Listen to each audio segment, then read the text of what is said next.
नमस्कार, मैं कमल किशोर सज्जन लाल memo society में आपका हार्दिक स्वागत करता हूं।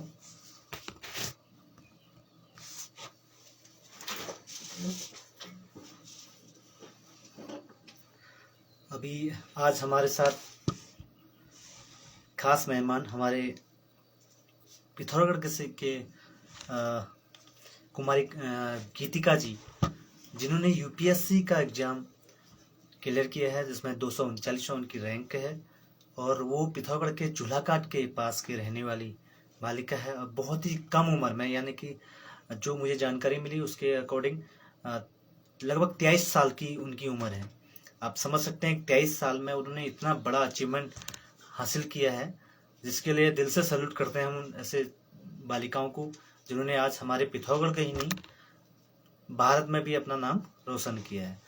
तो मैं उनको अभी लाइव लेता हूं और उनसे जुड़ते हैं। यहाँ पर शायद वो मेरे साथ लाइव जुड़ गए हैं, शायद मैं उनको कॉल रिसीव कर रहा हूँ।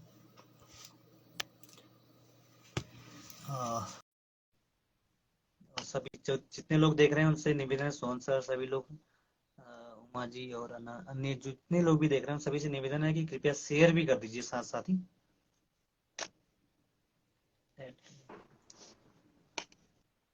जी जी जी, जुड़ गए सर। नमस्कार मैम। नमस्ते। मेरी आवाज आ रही है आप तक? हाँ जी, आ रही है आपकी आवाज। चलो, बहुत बहुत स्वागत है आपका सज्जन लाल मेमो सोसाइटी के फेसबुक पेज पर। और आपके ही क्षेत्र की सोसाइटी है, जिसमें आपका सोसाइटी परिवार हार्दिक स्वागत करती है और ढेर सारी बधाई भी देती है आपको कि आप इतने बड़े एग्जाम आपने पास किया। पहले हम लोग आगे बढ़ने से पहले आप अपना पहले एक बार परिचय दे दीजिए, ताकि हमारे जितने भी श्रोता हैं, सुनने वाले या देखने वाले, तो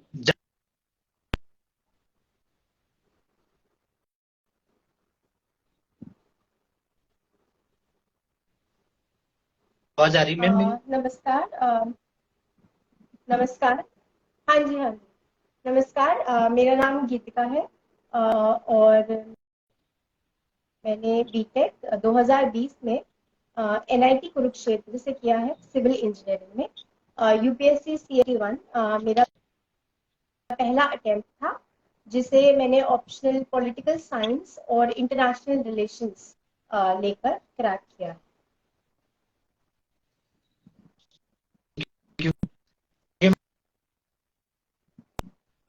हम लोग आपसे थोड़ा सा बातें करना चाहते हैं, और इस क्षेत्र की जनता को, क्योंकि गांव के आज पिथौरागढ़ जनपद का नाम बड़ा रोशन हुआ है पूरे क्षेत्र में, पूरे उत्तराखंड में ही नहीं पूरे भारत में, कि यहाँ से दो बालिकाएं ने बहुत बड़ा अचीवमेंट यहाँ से प्राप्त किया है। और तमाम अखबारों में, तमाम सोशल मीडिया में सभी ने आपको, और आपके साथ एक दीक्षा मैम है, उनको भी बधाई दी है। उनकी भी जो 19वीं रैंक है। तो ऐसे मेरे ख्याल से उत्तराखंड में 7-8 या 8 के आसपास लोग हैं जिन्होंने इस मुकाम को हासिल किया है। तो मैं इस पहले प्रयास में, क्योंकि आपका ये पहला प्रयास था, लोग जीवन बिता देते हैं और लोगों का अटेम्प्ट, जो एक लिमिटेड अटेम्प्ट मिलता है इसमें, वो अटेम्प्ट पूरा कर लेते हैं, लेकिन फिर भी सपने साकार नहीं हो पाते। लेकिन ये पहला अटेम्प्ट जो आपने ये इसमें हासिल किया, उस बारे में आप क्या कहना चाहेंगे मैम? मैं यही कहना चाहूंगी कि जब आप यूपीएससी की तैयारी शुरू करें या फिर किसी भी चीज की तैयारी शुरू करें, तो उसको पूरी तरीके से देखें। और किसी भी चीज को देखने के दो तरीके होते हैं। एक तो आप पूरी चीज को एक साथ देखें कि ये पूरा है क्या और इसमें क्या क्या करना है, कब कब करना है। और उसके अंदर माइक्रोस्कोपिक लेवल पे भी आप देखें कि छोटी छोटी चीजें जो रह जाती हैं वो भी आपकी नहीं रहनी चाहिए। तो कई बार जब हम बड़ी चीज देख लेते हैं, बड़ा बड़ा कर लेते हैं, छोटा छोटा रह जाता है और कुछ नंबरों से हमारा रह जाता है। और कभी कभार हम इतना ज्यादा घुस जाते हैं कि हम कुछ ही नंबरों के पीछे चले जाते हैं, और जो बड़ा बड़ा है, जो आना चाहिए था, जिसमें ज्यादा समय देना चाहिए था, वो रह जाता है। तो इस बैलेंस को मेंटेन करना बहुत जरूरी है। किसी एक टॉपिक के पीछे खोना नहीं है। हर चीज को थोड़ा थोड़ा पता होना चाहिए और कुछ चीजें बहुत ज्यादा ज्यादा पता होनी चाहिए। तो इस तरीके से इसकी पढ़ाई होगी अगर। और स्ट्रेस थोड़ा कम ले, क्योंकि कुछ लोग बहुत होशियार होते हैं, अच्छी सी पढ़ाई करते हैं, बट वो एग्जाम में जाके डर इतना जाते हैं कि वो लिख नहीं पाते। तो आपको ये भी ध्यान रखना है कि डर सिर्फ उतना रखिए जो आपसे पढ़ाई करवाए, इतना नहीं कि एग्जाम नहीं दे पाए। तो फिर सबसे पेपर ये हो जाएगा आराम से। Thank you, thank you. अच्छा, इस बारे में एक एक क्योंकि आपकी इतनी कम उम्र है, इतने कम उम्र में आपने कब ऐसा सोचा कि इस एग्जाम की तरफ हम लोग जाएं, और कब ऐसा मन में आया विचार कि मैं इस यूपीएससी का एग्जाम हासिल मैं इसको अटेम्प्ट करूं और इसको पास करने की पूरी कोशिश करूं? क्योंकि बहुत से बच्चे अभी भी हमारे ऐसे कई कई ऐसे गांव हैं जहां पर यूपीएससी का भी अर्थ उनको मालूम नहीं है। तो और इतने उम्र में पहुंचने के बाद भी उनको मालूम नहीं होता, और बाद में जाके वो तैयारी करने की कोशिश करते हैं। तो ये कैसे आपके मन में आया? मेरे मन में कहीं ना कहीं तो था कि पब्लिक डीलिंग और लोगों से मैं बात कर सकूं, लोगों के लिए कुछ कर सकूं, ऐसा कुछ मुझे करना है। और यूपीएससी का जो सिलेबस है अपने आप में अगर कोई पढ़ेगा तो इतनी सारी चीजें जानने के लिए मिलती हैं, और आप इतना कुछ कर सकते हैं यूपीएससी में आके। कि जब मेरे को यूपीएससी के बारे में पता चला, एक तो मम्मी भी सरकारी नौकरी में थी, तो मम्मी भी बहुत ज्यादा पढ़ाई करती थी, तो पढ़ाई की तरफ मेरा रुझान वैसे ही था। तो क्लास 12th के बाद से मैं ये सोचने लग गई थी कि यूपीएससी करना है। लेकिन उस टाइम इंजीनियरिंग करने का भी मुझे बहुत मन था। फिर इंजीनियरिंग के फाइनल ईयर में मैंने डिसाइड किया कि यूपीएससी को मैं और ज्यादा सीरियसली करूंगी। और 2020 में मेरी जब ग्रेजुएशन कंप्लीट हुई, फिर 2021 से मैंने बिल्कुल पूरी तरीके से इसकी तैयारी करी, सब कुछ छोड़कर। और मैं बाकियों से भी यही कहूंगी कि आप जो अभी कर रहे हैं वो अच्छी से करिए। और फिर जब आप सोचें कि यूपीएससी में आपको घुसना है, ये एग्जाम आपने करना है, तो फिर आप सब कुछ छोड़ छाड़ के पूरी तरीके से इसमें आए। Thank you, thank you. अरे, एक बात मैं और बताना चाहता हूँ जितने भी लोग देख रहे हैं, इनकी माता जी श्रीमती मीरा पाल जी जो एक्साइज इंस्ट्रक्टर हैं, और शायद पीसीएस से वो निकले होंगे उसमें। तो वो इनका एक बहुत प्लस पॉइंट था कि जो बच्ची को भी एक मैसेज गया। और जो इनके पिताजी हैं श्रीमान प्रवीण प्रकाश जी जो बिजनेसमैन है दिल्ली में, और उनका सहयोग इनको बराबर मिला, जिसकी वजह से आज ये मुकाम पर है। मैम, मैं अगली अगर मैं आपसे बात पूछना चाहूँ, तो ऐसी जो कभी कभी एक टच होता है, कभी किसी भी जीवन में यू टर्न होता है किसी क्षेत्र में जाने से पहले, तो कभी ऐसे आपका यू टर्न कब आया कि मैं इस जगह पर ही यूपीएससी में ही जाऊं? क्योंकि ऐसा नहीं है कि आप समय समय पर, हालांकि माता जी आपकी पीसीएस पहले से क्वालिफाइड हैं और जॉब भी कर रहे हैं, तो कभी उनसे बात हुई, या फिर कभी ऐसा रास्ते में कोई ऐसा इंसिडेंट रहा हो कि जिससे आपको इस...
थोड़ा सा, क्योंकि गांव में नेट इतनी अच्छा चलता नहीं।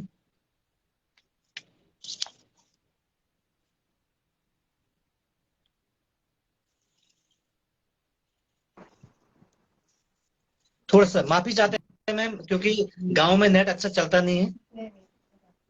हाँ जी, आप अपना सवाल एक बार मेरे लिए रिपीट कर सकते हो तो प्लीज। हाँ, मैं ऐसा कह रहा था कि किसी भी जीवन में कोई भी चीज, किसी भी सफलता के लिए आदमी जाने से पहले कहीं पर एक ऐसा यू टर्न आता है कि मैं आईएएस बनना है या यूपीएससी एग्जाम में बैठना है, या फिर कभी ऐसा जीवन में कहीं पर कहीं ना कुछ ऐसा झटका भी लगता है कि नहीं, अब मुझे ये बन के ही दिखाना है। तो ऐसा कभी रहा आपके साथ जीवन में? मैं कहना चाहूंगी कि एक सिंगल पॉइंट यानी एक झटका सा तो कुछ नहीं आया, लेकिन बचपन से ही मम्मी को देखते थे कि वो कितना ज्यादा काम करती हैं, पढ़ाई करती हैं। और मेरा जिस दिन रिजल्ट भी आया यूपीएससी का, बल्कि तब मम्मी काम पर ही थी और मैं बाहर थी घर से। तो जब मुझे बात पता चली तो मैंने उन्हें कॉल किया और मैंने कहा मम्मी आप छुट्टी लेके घर आओ, अब मेरा रिजल्ट आया है, मैंने पेपर निकाला है। तो मेरी मम्मी ने कहा कि नहीं मैं काम करके ही आऊँ। और उस दिन भी छुट्टी लेके नहीं आई वो घर, उन्हें काम ही करना था। तो वो चीज फिर रह जाती है कि जब घर में आप ऐसा देखते हो तो आप भी चाहते हो कि आप अपने काम के प्रति इतने डेडिकेटेड हो और आप भी ऐसा कुछ काम करें जिसे करने का आपका इतना मन करे।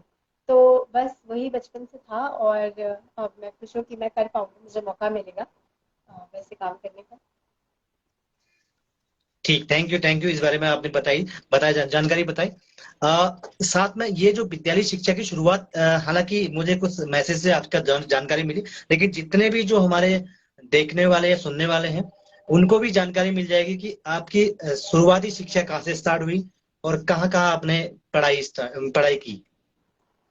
शुरुआती शिक्षा मैंने मयूर पब्लिक स्कूल से की बचपन में। और उसके बाद मैंने ऑल सेंट्स कॉलेज नैनीताल से अपना 12th किया, वहाँ पे बोर्डिंग स्कूल में। और उसके बाद जी, मैंने एनआईटी कुरुक्षेत्र से अपना बीटेक किया। बहुत बढ़िया, बहुत बढ़िया। मैम, ये जो आपने यूपीएससी की जो तैयारी की और इसमें जो पढ़ाई करने का जो टाइम टेबल अक्सर सब लोग बनाते हैं, तो इसमें आपका क्या ऐसा यूनिक था और क्या आपने इसको मैनेजमेंट कैसे किया ताकि जो बच्चे हैं वो समझ सकें कि कैसे इस चीज को पास किया जाता है? मैंने अपना टाइम टेबल इस तरीके से बनाया था कि मैं सबसे पहले अगले 30 दिन का पूरा टाइम टेबल बना लेती थी कि मैं किस किस दिन क्या क्या पढ़ना है मुझे।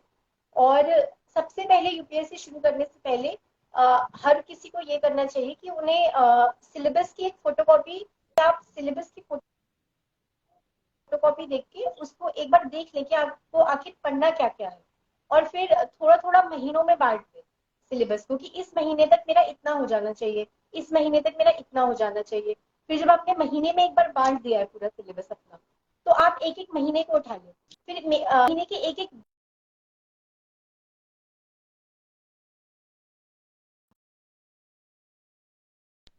इवन एक दिन को छोटे छोटे भागों में बांट ले कि इस दिन में मैंने इतना इतना पढ़ना है। और मैं एक दिन में प्रीलिम्स से पढ़ती थी तो मैं ज्यादा से ज्यादा 6 घंटे 7 घंटे पढ़ती। और फिर जैसे ही एग्जाम पास आता था तो मैं अच्छा, ज्यादा पढ़ने लग जाती थी, जैसे कि 10 घंटे। और मेंस जब पास आने लगे, क्योंकि वो जो 3 महीने थे प्रीलिम्स और मेंस के बीच में, कहीं ना कहीं मुझे था कि ये 3 महीने हैं जिनमें मुझे पढ़ना ही है। तो उस टाइम पे फिर आप जितना आपकी कैपेसिटी है, उसके बाद जब एग्जाम थोड़ा और दूर हो तो थोड़ा कम कर लीजिए। एक ही स्पीड में कुछ लोग पढ़ते रहते हैं लगातार, तो हो सकता है कि ये उनके लिए अच्छा हो। बट मैंने अपना पढ़ने के जो घंटे हैं वो बदलती रही मैं टाइम के अनुसार। जब एग्जाम पास आता गया तो मैं 10 घंटे तक 12 घंटे तक भी खींच लेती थी। लेकिन वरना मैं आपको ज्यादा स्ट्रेस 6 घंटे 7 घंटे पढ़ती रहती थी। जरूरी ये है कि आपने जो सोचा है कि आज ये खत्म करनी है चीज, ये किताब उठाई है तो ये एक हफ्ते में खत्म होनी चाहिए, तो फिर कैसे भी करके वो एक हफ्ते में आप खत्म करिए। फिर आपको कितने घंटे लग रहे हैं ये जरूरी नहीं है, वो किताब आपने अच्छी से पढ़ी होनी चाहिए। और वो आपने जो अपने टाइम टेबल तय किया है उसको अपनाना है। बस यही स्ट्रैटेजी रखी है। थैंक यू, ये आपने एक नई चीज बताई। और ये क्योंकि हम लोग अक्सर देखा करते हैं कि हम 18 घंटे पढ़ाई करते हैं, 19 करते हैं, मतलब तो नया कब आता है? 18 घंटे 19 to 5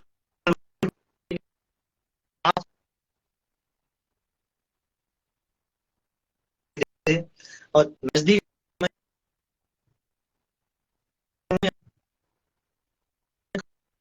ये आपने नया यहाँ के जो गांव के बच्चों को आइडिया दे सकें, ये बहुत, इसके लिए मैं दिल से सलाम करता हूँ कि आपने बहुत जबरदस्त इसको मैनेजमेंट अच्छा किया। थैंक यू आपका। साथ में अब मैं कुछ जानकारी चाह रहा था मैं, कि आपने ऑप्शनल जो सब्जेक्ट शायद मेरे ख्याल से में रखा जाता, तो क्या वो था ऑप्शनल सब्जेक्ट जिसको आप, और उसमें कितना समय आप लोग देते थे? पॉलिटिकल साइंस और इंटरनेशनल रिलेशंस मेरा ऑप्शनल सब्जेक्ट था। और ये चुनने की वजह ये थी कि मैं कोचिंग नहीं गई, कोचिंग नहीं जा पा रही थी मैं, चल रहा था और मुझे मम्मी के पास रह के तैयारी करनी थी। और पॉलिटिकल साइंस और इंटरनेशनल रिलेशंस में मम्मी का जो सब्जेक्ट है वो भी पॉलिटिकल साइंस है, तो मुझे पता था कि मुझे घर से थोड़ी मदद हो जाएगी। बाकी अगर कोई ये सब्जेक्ट चुनना भी चाहता है या कोई भी सब्जेक्ट आप चुनना चाहते हैं, तो आजकल इंटरनेट पर बहुत सारे रिसोर्सेज अवेलेबल हैं और किताबें आप ऑनलाइन ऑर्डर करके अपने पास भी बुला सकते हैं। तो मैंने पॉलिटिकल साइंस इसलिए चुना, और बाकी लोग जो अपना ऑप्शनल चुनते हैं वो अपने इंटरेस्ट को देखते हुए उसे चुने। मैं उनसे यही कहूँगी। Thank you. ये आपने अभी एक मुझे एक बात आपने बताई, इसके साथ साथ साथ जो जानकारी आपसे पूछी थी उसके साथ एक आपने बताई विदाउट कोचिंग, ये एक बहुत बड़ी हाँ जी। उपलब्धि है। इसमें शायद हमारे यहाँ एक उत्तराखंड, हमारे पिथौरागढ़ डिस्ट्रिक्ट में पहले सीडीओ मैम हुआ करती थी, वंदना जी, जो अभी अल्मोड़ा में डीएम है। वंदना सिंह करके नाम है उनका। उनसे काफी परिचित है, वो सोसाइटी के साथ जुड़े भी हैं वो। तो वो भी विदाउट कोचिंग, हरियाणा की हैं वो रहने वाले, उन्होंने भी बिना कोचिंग के यूपीएससी पास किया था। अभी अल्मोड़ा में कभी आपको जाना मिले तो एक बार मिलिएगा जरूर, वो भी, उन्होंने भी कोचिंग नहीं ली थी। ये आपका बड़ा, इतने कम उम्र में आपने कोचिंग भी नहीं ली, और इसमें आपने फिर कैसे इस चीज को मैनेज करा? जो नोट्स बनाते हैं बचपन में सभी लोग से, फिर तैयारी करने तक नोट्स लेके आप बनाते हैं, तो वो कैसे मैनेज किया कि नोट्स कैसे बनाए? और कोचिंग थी नहीं आपके पास, गाइडेंस आपने लिया नहीं, तो कैसे आपने? जब भी तैयारी शुरू करें तो कुछ चीजें ऐसी होती हैं जो पढ़नी ही होती हैं, जिनमें तो मतलब कुछ सोचना ही नहीं है कि ये पढ़ें या ना पढ़ें। तो मैं कहना चाहूंगी कि उन किताबों को जरूर पढ़ लें। कुछ किताबें ऐसी हैं जो सबको पता है, जैसे कि पॉलिटिकल साइंस के लिए लक्ष्मीकांत हो गई, आपकी हिस्ट्री के लिए स्पेक्ट्रम हो गई, और आपकी स्कूल की एनसीईआरटी सारी आपने पढ़नी ही है। तो जो चीजें पढ़नी ही है उनको जब आप पूरी तरीके से पढ़ लेते हैं, तो फिर आपको खुद भी थोड़ा बहुत आइडिया आने लग जाता है। और पहले 1 महीने 2 महीने 3 महीने जब आप शुरुआत करते हैं किसी भी नई चीज की, चाहे वो यूपीएससी हो चाहे कोई भी चीज हो, थोड़ा सा अटपटा लगता है, थोड़ा सा लगता है कि मुझे नहीं आता, मुझे कम आता है, कोई बता देता तो। लेकिन जब आपको 3 महीने 4 महीने हो जाएंगे, तो आपको पता चलेगा कि नहीं, ये चीज खुद भी हो सकती है, किसी और की जरूरत इतनी है नहीं। और आजकल तो हर चीज इंटरनेट पे अवेलेबल है, आप आपको पता चल जाएगा। और नोट्स का मैं यही कहना चाहूंगी कि जब आप पहली बार पढ़ाई स्टार्ट करें, जो फर्स्ट रीडिंग होती है आपकी, उसमें आप एक कहानी तरह पूरी चीज को पढ़िए। और होती है कि मुझे चीजें याद हो रही हैं, या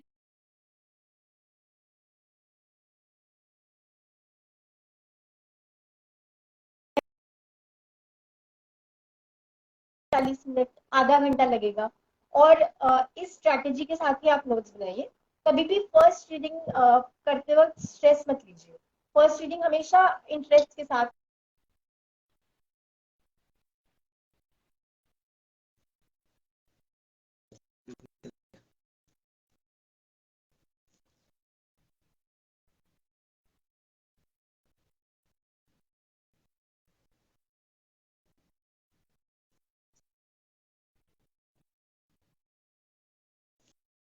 नेट करना है।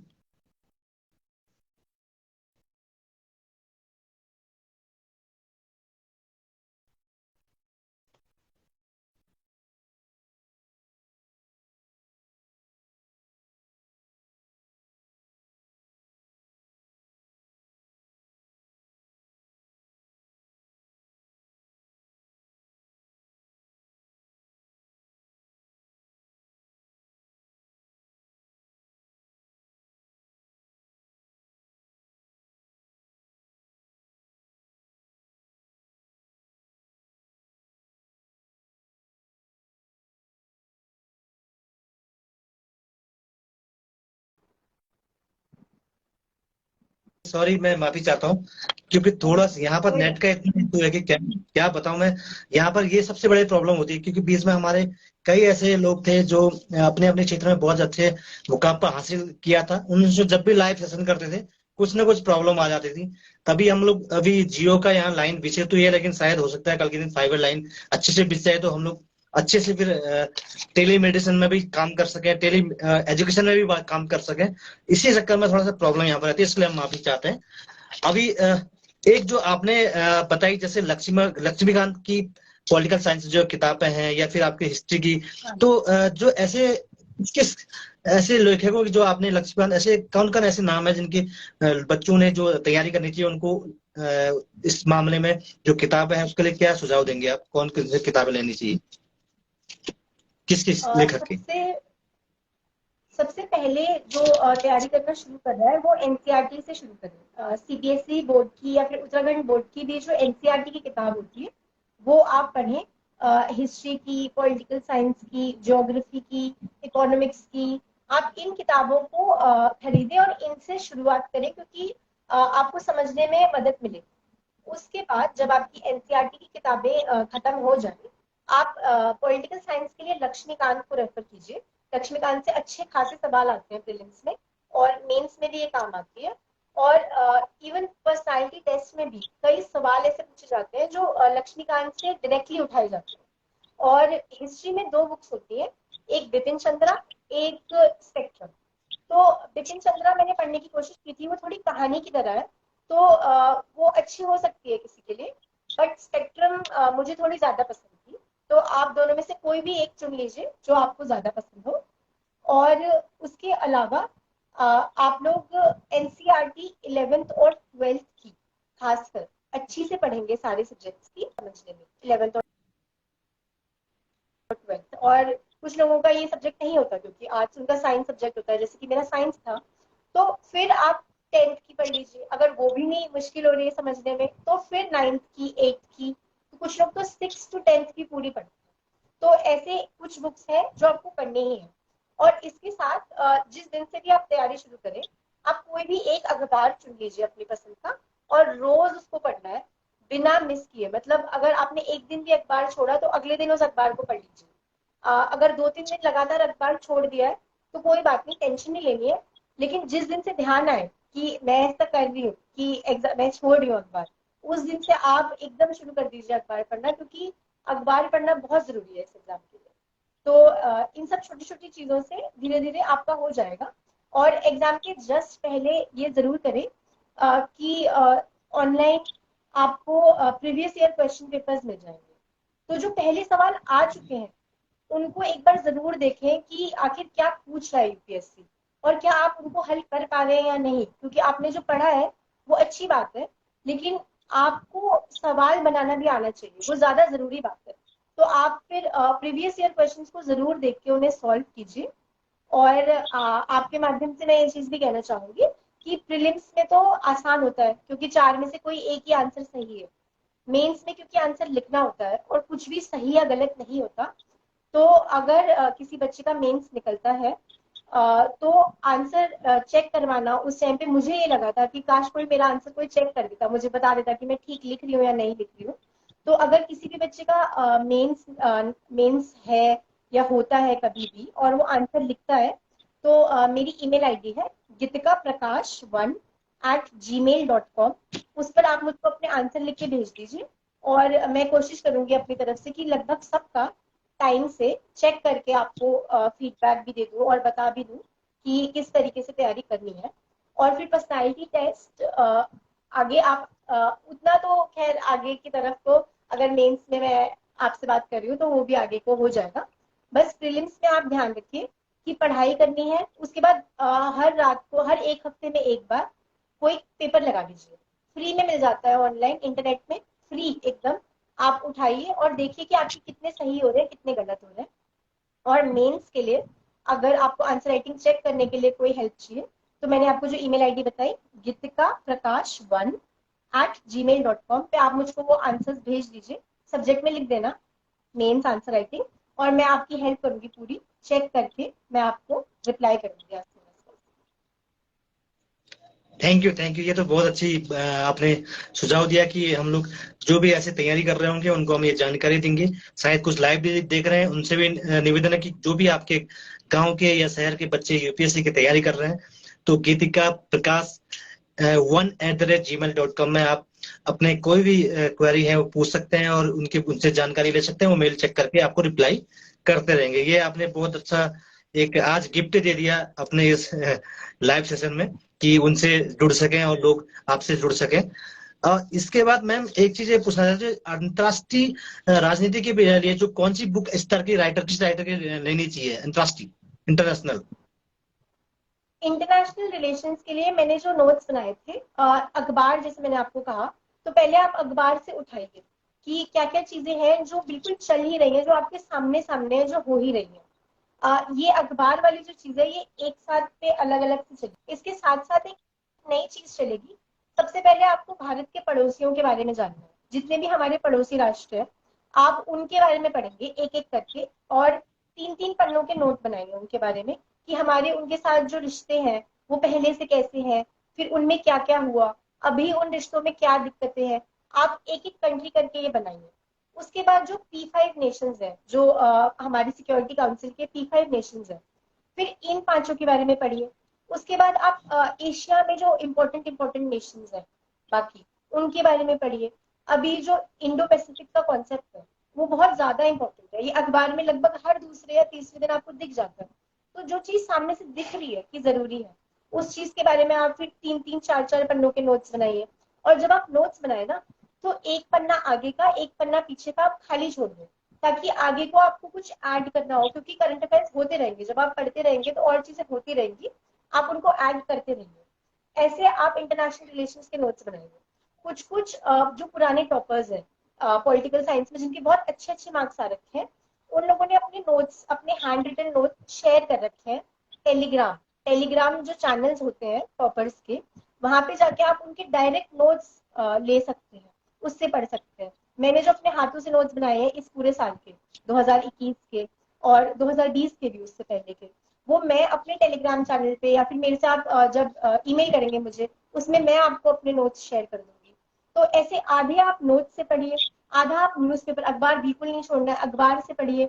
और कुछ कुछ जो चीजें हैं जो आपको अखबार या न्यूज़पेपर में उतनी अच्छी से नहीं मिल रही है कि 250 शब्द आप लिख पाए, उनको आप अलग से गूगल करके उनका आंसर बनाइए।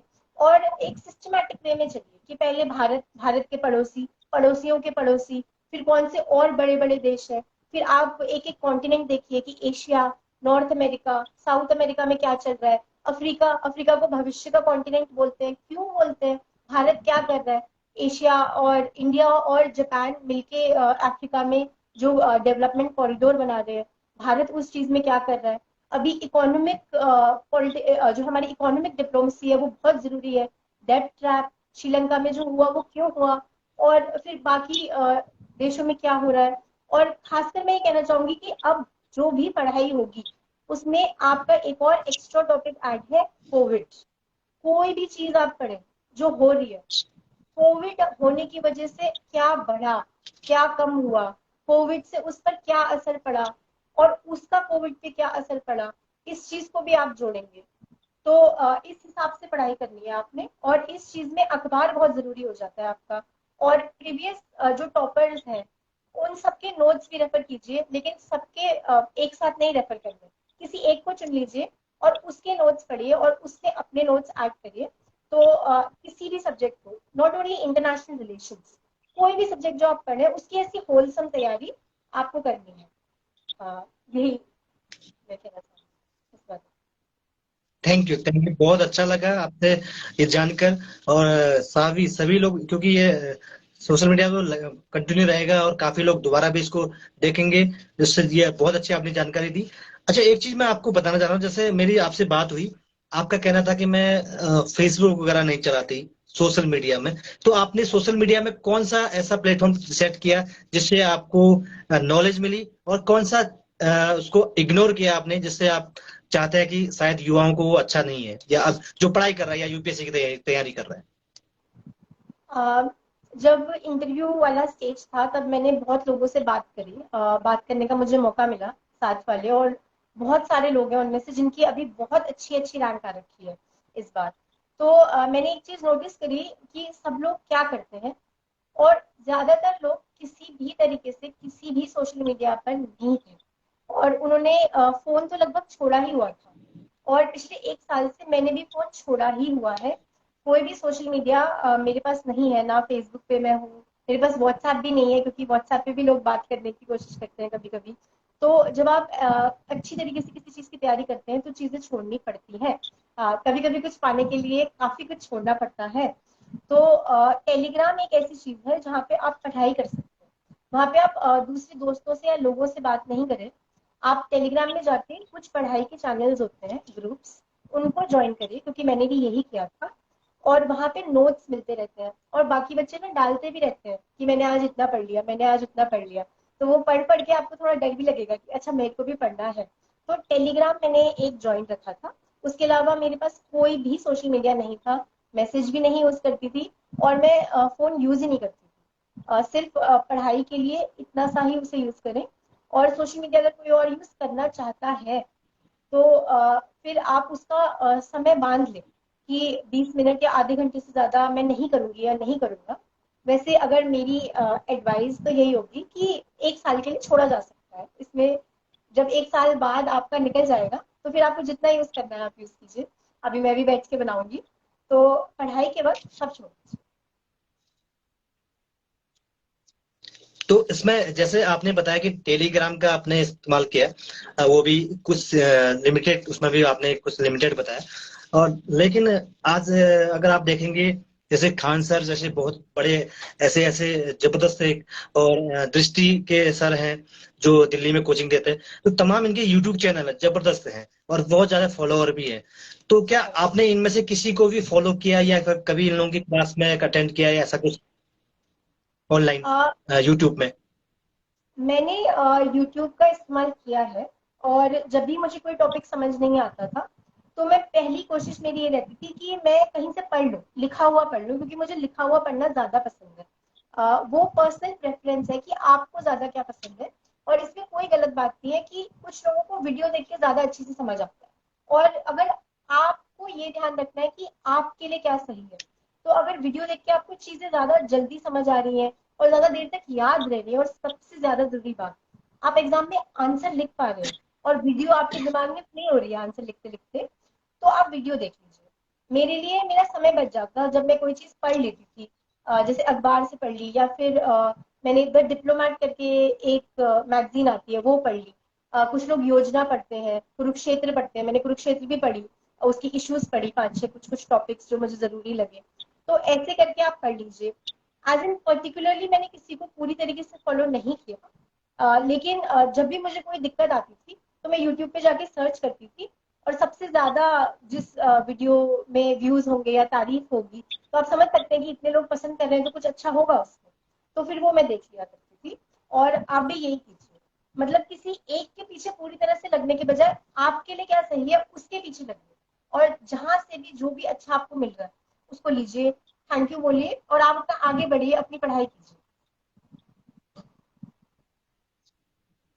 थैंक यू, थैंक यू, ये तो बहुत अच्छी बात बताई आपने। ये मतलब कुल मिला के मैं जो अभी तक मैं समझ पा रहा हूँ, सोशल मीडिया जैसे लोगों के इंस्टाग्राम आईडी है, फेसबुक आईडी है, या तमाम जो नए सोशल साइट है, उस आईडी से दूर रह के जो मतलब की चीज है, यानी कि कभी आपको यूट्यूब में कोई ऐसे चैनल है जो बताते हैं, या फिर टेलीग्राम में ऐसे कोई ग्रुप है जो शिक्षा के संबंध में, जो या यूपीएससी की तैयारी के संबंध में या कोई भी तैयारी होती है उसमें कोई जानकारी दे रहा है, तो उस तक ही सीमित रहें और सोशल मीडिया के बाकी अन्य प्लेटफॉर्म से दूर रहें, ताकि आप अपने एम को हासिल कर सकें। यही मैं शायद समझ पा रहा हूँ जो आप मुझे बता रहे हैं, और शायद शायद जितने भी लोग देख रहे हैं वो भी ये समझ रहे होंगे। तो इसके लिए तो बहुत बहुत धन्यवाद। अंततः मैं आपसे जानना चाहूंगा, ये तो हो गई उस दौर की बात जहां से आप बचपन से पढ़ाई करते करते आपने ये मुकाम हासिल किया। इस जो 23 साल की उम्र में आपने ये मुकाम हासिल किया, इसमें पिताजी का और माताजी का किस प्रकार से सहयोग आपको मिला? एक बात जरूर बताएं, क्योंकि उनका सीना आपसे ज्यादा चौड़ा हुआ होगा, और उनकी शायद हर कोई माँ बाप चाहता है कि मेरी बच्ची या मेरा लड़का या लड़की जो भी है वो किसी ऐसे मुकाम में हासिल हो, और जहां पर पिताजी को नाम पूछा जाए, भाई आप किसकी लड़की है, किसके, कौन माता है इनकी, कौन पिता है, क्या उन्होंने संदेश दिया ऐसा, क्या ऐसे उन्होंने उन्होंने ऐसा माहौल तैयार किया।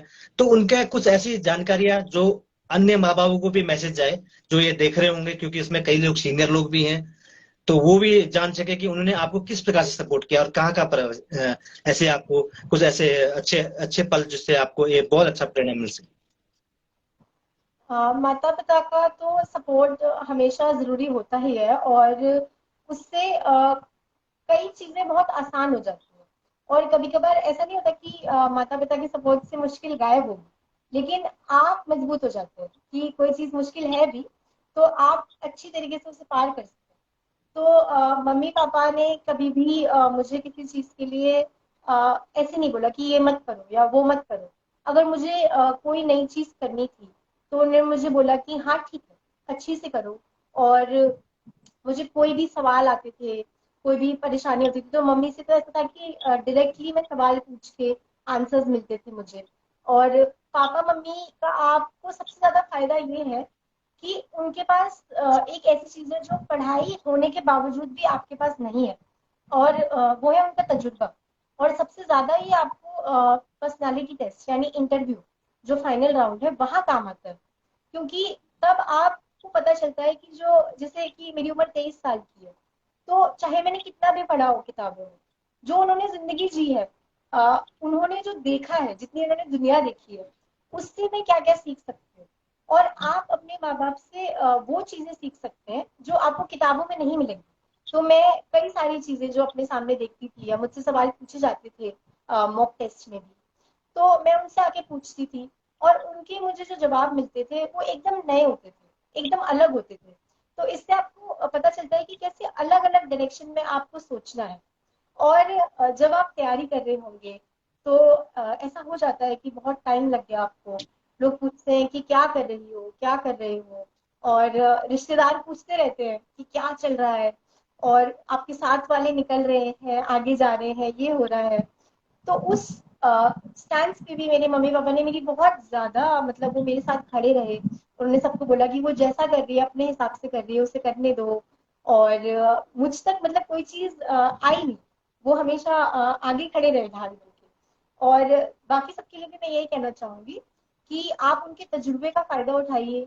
और इमोशनल सपोर्ट तो हमेशा फैमिली से होता ही है, कोई भी आपको दिक्कत परेशानी हो। क्योंकि सोशल मीडिया से आप दूर हैं और आपके बाकी दोस्त जो है उनका अलग अलग सब कुछ चल रहा है। तो आपको अपनी बातें करने के लिए कोई चाहिए, तो अपनी मम्मी अपने पापा से आप बातें करेंगे घर में। और जब आपका सक्सेसफुल जब आप होंगे, तो जो सबसे ज्यादा खुश होता है आपके लिए, जेन्युइनली खुश होता है, वो आपके अपने माँ बाप होते हैं, आपका अपना परिवार होता है। तो फिर आपकी ये जो जर्नी है ये अकेली नहीं, आपके पूरे परिवार की जर्नी हो जाती है, और बहुत ताकत मिलती है इससे। और माँ बाप से भी मैं यही कहूंगी कि थोड़ा विश्वास दिखाइए बच्चे बच्चे पर। और बार बार बार बार उसको डांटने के बजाय आप उसको बस यही बोलिए कि मैं यहाँ हूँ, और तुम्हें कोई भी चीज चाहिए तो तुम मुझे बताओ।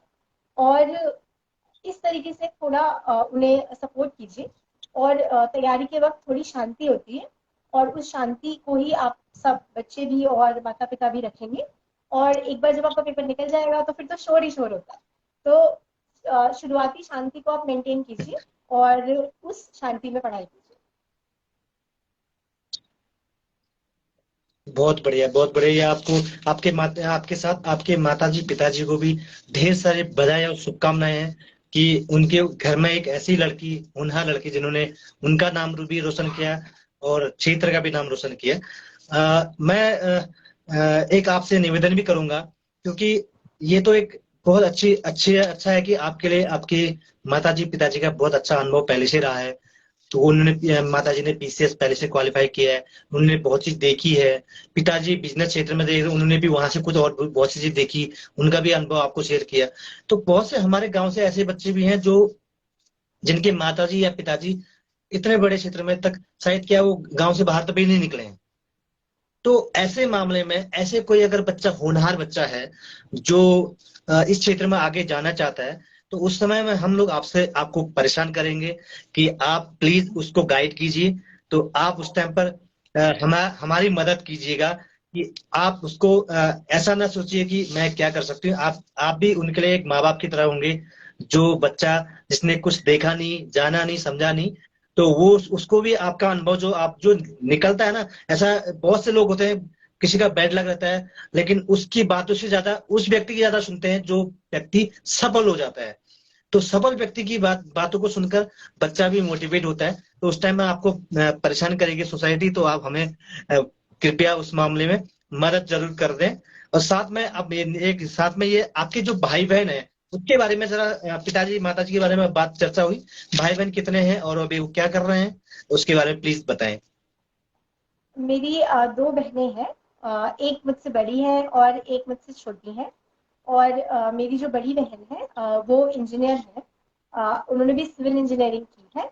और अब उनका भी रुझान है, उनकी भी रुचि है कि सिविल सर्विसेज में वो भी आए। तो शायद वो इसके बाद वो भी तैयारी करने की सोच रही है, क्योंकि ऐसा होता है कि घर में कोई निकले तो आगे आना चाहते हैं। जो बिल्कुल। मेरी छोटी बहन है अभी वो फर्स्ट ईयर में है। और वो दिल्ली यूनिवर्सिटी से पॉलिटिकल साइंस में बीए ऑनर्स कर रही है। अच्छा, तीन भाई बहन, तीन बहनें हैं आप लोग? हाँ जी, हाँ। अच्छा अच्छा। तो ये समझिए कि जो बड़ी बहन है उसके लिए भी अब आप गार्जियन हैं, क्योंकि आपने वो चीज अटेम्प्ट पार कर लिया है। तो बड़ी बहन के लिए भी आप गार्जियन के रूप में हो चुके हैं। आप भले वो उम्र में बड़े हैं लेकिन आप तजुर्बे में आप बड़े हो चुके हैं। तो आपको ढेर सारी शुभकामनाएं हैं। अंततः ये जितने भी सोसाइटी के लोग के तरफ से जो भी देख रहे हैं उन सबको अपना क्योंकि यहाँ से बहुत से लोगों ने आपको शुभकामनाएं दी हैं, और सोशल मीडिया के माध्यम से, व्हाट्सएप के माध्यम से शुभकामनाएं दी है। तो शायद आपने कई जगह से तो मैसेज किया होगा, लेकिन आप यहाँ पर से भी कुछ संदेश दे दीजिए और उनको जो शुभकामनाओं का एक जो रिप्लाई है वो भी कर दीजिए प्लीज।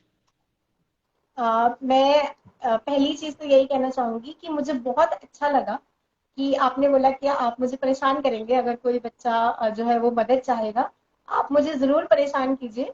और फोन पर नंबर तो मेरा आपके पास है। बाकी जो बच्चे भी हैं अपनी तरफ से कोई भी जिसको कैसी भी मदद चाहिए, मैंने आपको अपना ईमेल आईडी बताया, आप मुझको जरूर जरूर मेल कीजिए। मैं जरूर आपको रिप्लाई करूंगी, आपकी मदद करूंगी। और अभी कुछ दिनों में मैं ऐसा सोच रही हूँ कि सोशल मीडिया टेलीग्राम का कोई ग्रुप भी मैं बना लूंगी, ताकि बच्चे आपस में भी बात कर सकें जो पढ़ाई करने वाले हैं। और मेरी तरफ से जितना हो पाएगा मैं उनकी मदद जरूर करूंगी। और कभी भी ये नहीं सोचना है कि मेरे पास ये नहीं है, मेरे पास वो नहीं है, मेरे पास कोचिंग चली जाती तो बढ़िया होता, मैं अगर यहाँ होती तो बहुत अच्छा। इस चीज का कोई अंत नहीं है। जो चीज है उसमें आप कितनी अच्छी तरीके से मेहनत कर सकते हैं, ये ज्यादा जरूरी है। और यूपीएससी में ऐसा बोलते हैं कि जो यू है ना वो अनएक्सपेक्टेड के लिए है, कि कुछ भी हो सकता है। बट यूपीएससी में जो यू है ना, ये यू है। आप आप किस तरीके से जिंदगी को देखते हैं, आप किस तरीके से पढ़ाई कर रहे हैं, आप किस तरीके से। कई बार ऐसा होता है कि नंबर अच्छे नहीं आते मॉक टेस्ट में, मेरे भी नहीं आते। लेकिन आपको हारना नहीं है, आपने फिर पढ़ाई करनी है। आज नहीं तो कल कभी ना कभी आपके अच्छे नंबर आएंगे। और जो इंसान मेहनत करता है इस एग्जाम में उसको रिजल्ट मिलता ही मिलता है। और आप कभी भी नेगेटिव माइंडसेट नहीं रखेंगे कि मेरा कैसे होगा। आप माइंडसेट ये रखेंगे कि ये मेरे को करना है और ऐसे नहीं तो वैसे मैं करूंगी। और जब आप इस माइंडसेट के साथ आगे बढ़ेंगे तो सिर्फ मैं ही नहीं, बहुत सारे लोग हैं जो आपकी मदद करना चाहते हैं, जो चाहते हैं कि आप कहीं पे पहुंचे। और आपको बस हाथ आगे बढ़ाना है, आपकी मदद करने के लिए इतने सारे लोग मौजूद हैं। तो कभी भी अकेला महसूस नहीं करना है। मन लगा के पढ़ाई करनी है। सबसे जरूरी जिम्मेदारी आपकी सिर्फ ये है कि आप अपने आप को भटकने नहीं देंगे। और दुखी बहुत ज्यादा नहीं होना है, निराश होकर पेपर नहीं देना है, खुश होकर पेपर देना है और मेहनत करते रहना है। और आप मुझे जरूर परेशान कीजिएगा जब भी आपको किसी भी बच्चे के लिए मदद चाहिए। और मेरे को बहुत अच्छा लगेगा। Thank you. अभी एक कोई राम प्रकाश आर्या जी हैं, वो पूछ रहे हैं कोचिंग कौन सी संस्था। सर इन्होंने कोचिंग नहीं ली, ये एक बहुत बड़ी अभी इसी बारे में डिस्कस चल रही थी हमारी। की कोचिंग नहीं ली और ये कैसे कार्य कर रहे हैं करके इस बारे में डिस्कस हो। आप अगर ये जब लाइव सेशन पूरा हो जाएगा तो दोबारा से इस वीडियो को देखिएगा और क्या इन्होंने जानकारी दी वो सुनिएगा, क्योंकि इन्होंने बिना कोचिंग के फर्स्ट अटेम्प्ट में 23 साल की उम्र में ये उपलब्धि हासिल की है। मैम एक चीज और जानकारी चाह रहा था मैं आपसे, आपने अपने गांव में कितने बार आप आए हैं, यहाँ की खुशबू से कितने बार आप वाकिफ हैं, क्योंकि उत्तराखंड एक देवभूमि है और उत्तराखंड के लोग तमाम जगह अपना डंका बजा रहे हैं, तो इस बारे में आप प्लीज बताएं। उत्तराखंड मेरी दादी का घर भी है और उत्तराखंड मेरा नैनीहाल भी है। और पिथौरागढ़ से ही मेरे पापा भी हैं, झूलाघाट से, और मेरी मम्मी अस्कोट से हैं। और बचपन में जब भी गर्मियों की छुट्टियां पड़ती थी हम सीधा भागते थे पिथौरागढ़, और वहाँ पे अपने दादा दादी के घर में रहते थे। और मुझे इतनी सारी यादें जुड़ी हुई हैं झूलाघाट के साथ, बल्कि झूलाघाट में नदी के पास हमारा घर है और वहाँ पे एक स्कूल भी है। उस स्कूल में मेरे दादाजी प्रिंसिपल हुआ करते थे, तो हम वहाँ भी जाया करते थे शिशु मंदिर में।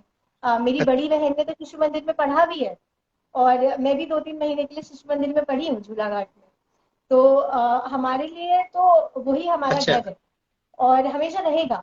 और उत्तराखंड पूरा ही बहुत सुंदर है, सिर्फ पिथौरागढ़ नहीं, पूरा उत्तराखंड बहुत सुंदर है। अभी हम पिछले 6 से 7 साल से, मेरा घर नैनीताल था, मैं पढ़ाई नैनीताल में करी मैंने।